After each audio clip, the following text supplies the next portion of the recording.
1952 में बाबा साहब अंबेडकर को चुनाव हराने के लिए कांग्रेस ने एड़ी चोटी लगाई थी। उनकी क्षेत्र की जो सीट थी, जो हिंदू बाहुल्य क्षेत्र थे, नॉन मुस्लिम क्षेत्र थे, उन्हें विभाजन का हिस्सा बना दिया गया, जिससे बाबा साहब भीमराव अंबेडकर चुनाव न जीतने पाए। अपने नेताओं के बड़े बड़े स्मारक कांग्रेस ने बनाए, लेकिन बाबा साहब भीमराव अंबेडकर का एक भी स्मारक नहीं बनने दिया। कांग्रेस ने तो बाबा साहब को षड्यंत्र से चुनाव हराने वाले व्यक्ति को 1970 में पद्म पुरस्कार से सम्मानित किया था कांग्रेस ने। ये राहुल गांधी किस मुंह से संविधान लेकर के घूम करके जनता को बेवकूफ बनाने का काम कर रहे हैं। 1952 में बाबा साहब अंबेडकर को चुनाव हराने के लिए कांग्रेस ने एड़ी चोटी लगाई थी। उन्हें चुनाव में परास्त करवाने का काम किया। बाबा साहब भीमराव अंबेडकर 1946 में संविधान सभा के सदस्य न बने, इसके लिए षड्यंत्र किए गए।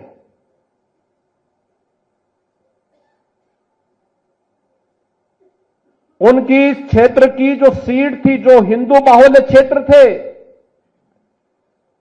नॉन मुस्लिम क्षेत्र थे, उन्हें विभाजन का हिस्सा बना दिया गया, जिससे बाबा साहब भीमराव अंबेडकर चुनाव न जीतने पाए।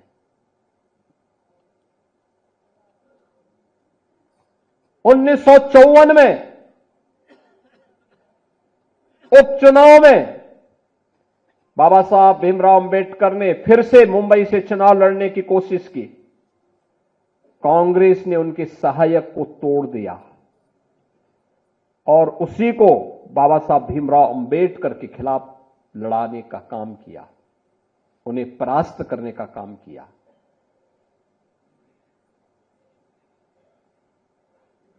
यानी कोई भी ऐसा षड्यंत्र कांग्रेस ने नहीं छोड़ा बाबा साहब भीमराव अंबेडकर को अपमानित करने के लिए। अपने नेताओं के बड़े बड़े स्मारक कांग्रेस ने बनाए, लेकिन बाबा साहब भीमराव अंबेडकर का एक भी स्मारक नहीं बनने दिया। एक भी स्मारक नहीं बनने दिया। यहां तक कि मऊ मध्य प्रदेश में, जहां पर बाबा साहब भीमराव अंबेडकर ने जन्म लिया था, मऊ छावनी, कांग्रेस ने नहीं बनने दिया। कांग्रेस की सरकारें थी, नहीं बनने दिया। इंग्लैंड में रह करके, जिस भवन में रह करके उन्होंने अपनी उच्च शिक्षा प्राप्त की, उस भवन को कभी भी भारत सरकार खरीदे और बाबा साहब भीमराव अंबेडकर का स्मारक बने, कांग्रेस ने नहीं किया। दिल्ली में रह करके जिस भवन में उन्होंने अपनी अंतिम श्वास ली, उस भवन को स्मारक बनाने की मांग हो रही थी 1956 से ही। 9 अलीपुर मार्ग दिल्ली का नहीं बनने दिया कांग्रेस ने। नागपुर में जहां उन्होंने दीक्षा ली, वहां पर बाबा साहब भीमराव अंबेडकर का स्मारक बने, कांग्रेस ने नहीं बनने दिया। जहां उनका अंतिम संस्कार बना हुआ था मुंबई के चैत्य भूमि में, वहां स्मारक बने, कांग्रेस ने नहीं बनने दिया। बहनों और भाइयों, बाबा साहब भीमराव अंबेडकर के इन 5 स्थानों पर 5 अंतर्राष्ट्रीय स्मारक बनाने का काम अगर किसी ने किया है तो ये भारतीय जनता पार्टी ने किया है, प्रधानमंत्री मोदी जी ने किया है। मऊ छावनी मध्य प्रदेश में भारतीय जनता पार्टी के मुख्यमंत्री श्री सुंदरलाल पटवा थे। उन्होंने उस स्मारक का शुभारंभ किया था। प्रधानमंत्री उस समय अटल बिहारी वाजपेयी जी जब बने, उन्होंने उसका लोकार्पण किया। मोदी जी उस कार्यक्रम में वहां गए।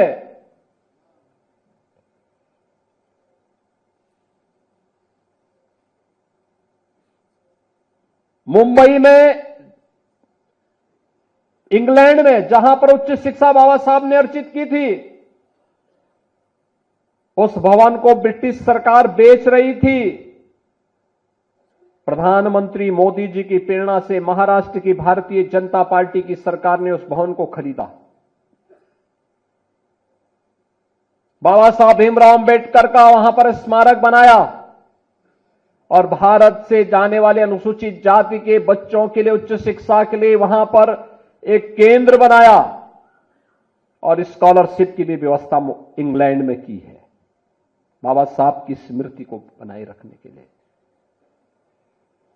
दिल्ली के अलीपुर मार्ग के उस भवन को खरीदकर उस भवन में बाबा साहब भीमराव अंबेडकर का स्मारक बनाने का काम, उसको स्वीकृति दी थी पूर्व प्रधानमंत्री चंद्रशेखर जी ने, और उस कार्य को क्या भारतीय जनता पार्टी ने, आप इंटरनेशनल सेंटर दिल्ली का आप देखेंगे, बाबा साहब भीमराव अंबेडकर का दिल्ली में बना है। मुंबई का, नागपुर का दीक्षा भूमि, बाबा साहब भीमराव अंबेडकर का भव्य स्मारक, और मुंबई का चैत्य भूमि, ये बाबा साहब का भव्य भूमि। यह भी पंचतीर्थ जो ये बने हैं, ये प्रधानमंत्री मोदी जी की प्रेरणा से बने हैं। कांग्रेस ने तो बाबा साहब को षड्यंत्र से चुनाव हराने वाले व्यक्ति को 1970 में पद्म पुरस्कार से सम्मानित किया था कांग्रेस ने। ये राहुल गांधी किस मुंह से संविधान लेकर के घूम करके जनता को बेवकूफ बनाने का काम कर रहे हैं। किसी भी संविधान की आत्मा उसका प्रियम्बल होता है, प्रस्तावना होती है। और याद रखना, बाबा साहब भीमराव अंबेडकर ने 26 नवंबर 1949 को जो संविधान का ड्राफ्ट तैयार किया था, जो संविधान भारत की संविधान सभा को सौंपा था, उस संविधान सभा में प्रस्तावना में 2 शब्द नहीं थे, सेकुलर शब्द भी नहीं था और सोशलिस्ट शब्द भी नहीं था। कांग्रेस ने अपने हित के, अपने स्वार्थ के लिए, जब इस देश के अंदर इमरजेंसी लागू की गई थी, आपातकाल के दौरान कांग्रेस ने 2 शब्द रात के अंधेरे में डाल करके बाबा साहब भीमराव अंबेडकर का अपमान करने का काम किया था। कांग्रेस ने लगातार कोई ऐसा अवसर नहीं छोड़ा जो भारत के संविधान के गले को घोंटने के समान थे। हर अवसर पर संशोधन पे संशोधन, संशोधन पे संशोधन करती रही। अनुसूचित जाति को उसका अधिकार मिले, अनुसूचित जनजाति को उसका अधिकार मिले, पिछड़ी जाति के लोगों को उसका अधिकार मिले, कभी यह प्रयास नहीं किया। हम पूछना चाहते हैं कांग्रेस के लोगों से, समाजवादी पार्टी के लोगों से, कि आखिर अलीगढ़ मुस्लिम विश्वविद्यालय में या जामिया मिलिया विश्वविद्यालय में अनुसूचित जाति, जनजाति या पिछड़ी जाति के नौजवानों को प्रवेश में भी और नौकरी में भी क्यों आरक्षण नहीं है? क्यों नहीं इन्होंने इसके लिए वहां प्रावधान किया? जो भारत के पैसे से चलने वाला हो, हर उस संस्थान में अनुसूचित जाति, जनजाति और पिछड़ी जाति के नौजवानों के लिए भी प्रवेश में भी और नौकरी में भी आरक्षण की व्यवस्था होनी चाहिए। लेकिन वहां पर नहीं है, वहां पर नहीं बोलते ये लोग, मौन हो जाते हैं। और यही कारण था बाबा साहब भीमराव अंबेडकर ने जब पहली संयुक्त सरकार बनी थी, और संयुक्त सरकार बनने के बाद जब उसके उपरांत पंडित नेहरू की द्वारा बनाई गई उस नेतृत्व में चल रही सरकार के कृत्यों को देख करके बाबा साहब भीमराव अंबेडकर ने उस समय इस्तीफा दिया था और कहा था, यह सरकार मेरी योग्यता के अनुसार कार्य नहीं ले रही है।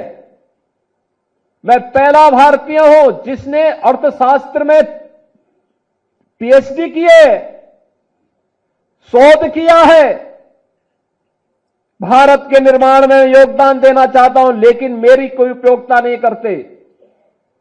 देश की महत्वपूर्ण उन समितियों में जो देश के विकास के लिए सहायक हो सकती है, उसमें मुझे कोई सम्मान नहीं दिया गया। मेरे अनुसूचित जाति जनजाति के लोगों के हितों के लिए, वंचितों के हितों के लिए इस सरकार के एजेंडे में कुछ भी नहीं है। यह तो केवल और केवल इस सरकार को विभाजन के बाद भी केवल मुस्लिम तुष्टीकरण की चिंता है, इसलिए मैं अपने पद से इस्तीफा दे रहा हूं। यह कहते हुए इन्होंने इस्तीफा दे दिया था। न्यूज नेशन अब व्हाट्सएप पर खबरों के ताजा अपडेट के लिए न्यूज नेशन के इस QR कोड को स्कैन करें।